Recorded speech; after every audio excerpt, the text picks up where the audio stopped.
Dear friend, मैं doctor M S. Patel, government college Vaishali Nagar Bhilai.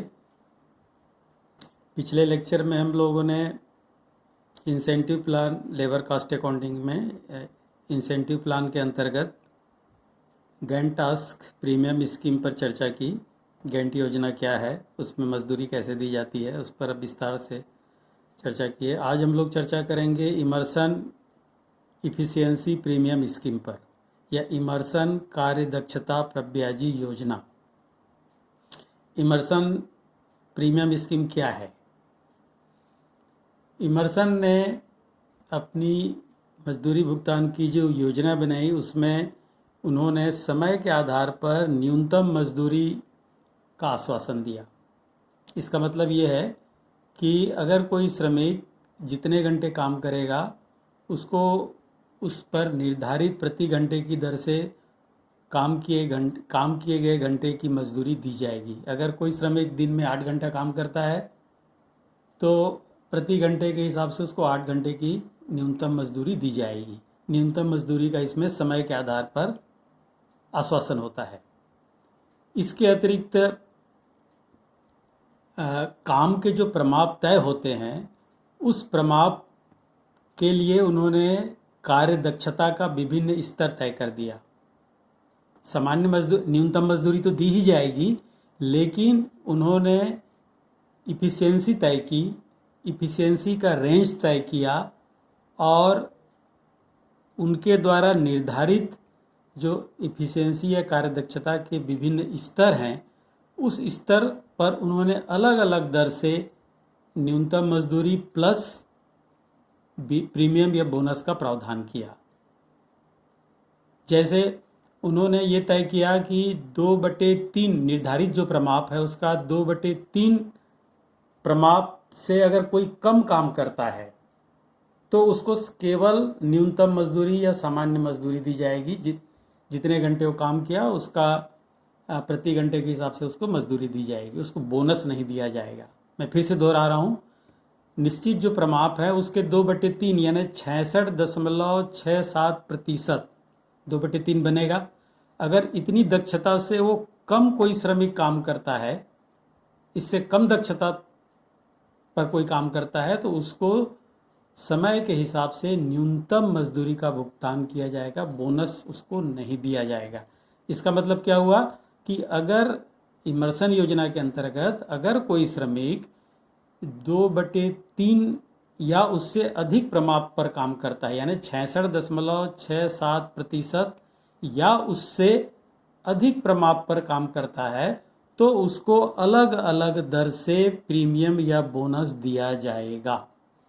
66.67% की दक्षता से नीचे काम करने पर केवल न्यूनतम मजदूरी मिलेगी, बोनस नहीं मिलेगा। अगर इससे 66.67 या उससे अधिक काम करने पर न्यूनतम मजदूरी प्लस उसको बोनस दिया जाएगा। अब बोनस कितना दिया जाएगा, इसके लिए उन्होंने कार्य दक्षता के अलग अलग स्तर तय किए, और उस स्तर पर अलग अलग दर से उसको बोनस का भुगतान किया जाता है। अब ये अलग अलग स्तर क्या है, इस पर हम लोग चर्चा करेंगे। और इसमें एक चीज़ आपको और समझ लेना है कि कार्य दक्षता का जो अलग अलग स्तर होता है, तो कार्य दक्षता की गणना कैसे की जाती है। अगर आउटपुट के आधार पर आपको एफिशिएंसी निकालना है, तो एक्चुअल आउटपुट और स्टैंडर्ड आउटपुट इनटू 100, तो आपको उसका एफिशिएंसी पता चल जाएगा। एक्चुअल आउटपुट और स्टैंडर्ड आउटपुट इनटू 100, तो उसकी एफिशिएंसी का परसेंट आ जाएगा। अगर टाइम के आधार पर एफिशिएंसी आपको निकालना है, तो standard time actual time into 100, तो उसकी एफिशिएंसी का प्रतिशत आपको मिल जाएगा। चलिए, अब इन्होंने कौन कौन से स्तर तय किए हैं जिसके आधार पर उसको अलग अलग परसेंटेज के आधार पर बोनस दिया जाएगा, वो स्तर का पैमाना देख लेते हैं। अगर नंबर 1 कार्य दक्षता का स्तर और मजदूरी, नंबर 1 अगर कोई वर्कर 66.67% से कम दक्षता पर काम करता है तो उसको टाइम वेजेस दिया जाएगा, यानी जितने घंटे काम किया और प्रति घंटे की मजदूरी इंटू कर देंगे तो उसका वेजेस आ जाएगा।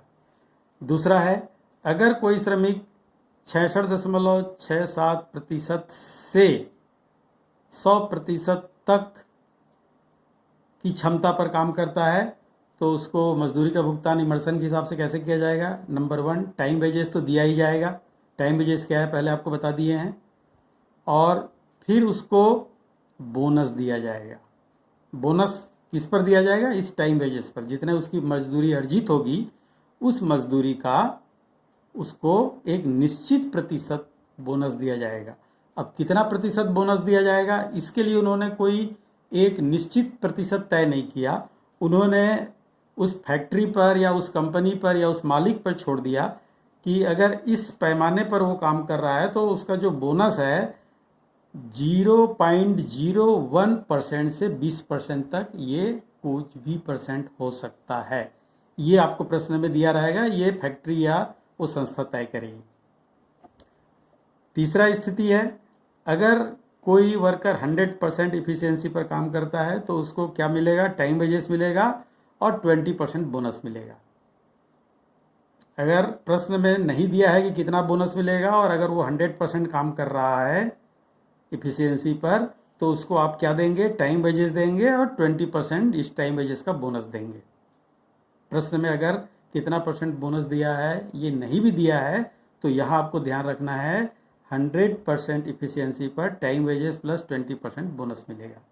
चलिए अब चौथी स्थिति, अगर ये इम्पोर्टेंट है, यहाँ पर गलती करते हैं, गलती होती है सामान्यतः, ये यहाँ आपको ध्यान देना है। 100% से अगर अधिक इफिशियंसी पर अगर कोई वर्कर काम करता है तो उसको टाइम वेजेस मिलेगा प्लस 2 टाइप का बोनस मिलेगा। एक तो 20% बोनस फिक्स है, इस टाइम वेजेस का 20% बोनस फिक्स है, time wages plus 20% bonus, plus एक बोनस और मिलेगा। वो बोनस कौन सा होगा?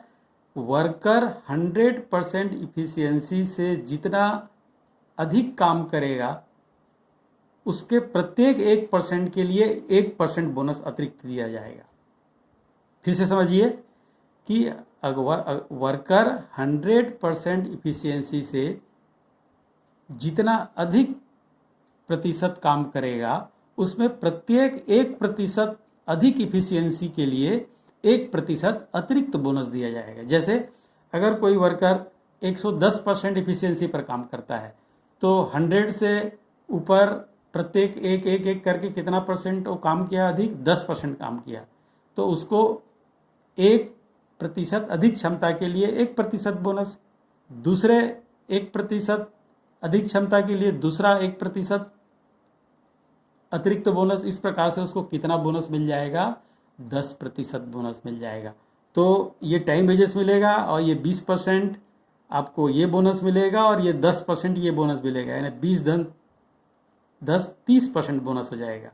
तो उसको टाइम वेजेस प्लस 20 धन 10 30 130% वेजेस मिलेगा। चलिए ठीक है, उसके बाद एक एग्जाम्पल लेते हैं।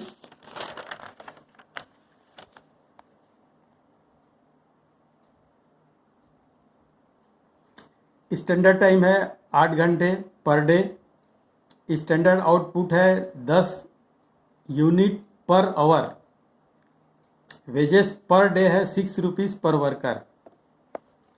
वर्कर ए ने बनाया 50 यूनिट, बी ने बनाया 65 यूनिट और सी ने बनाया 80 यूनिट और डी ने बनाया 100 यूनिट।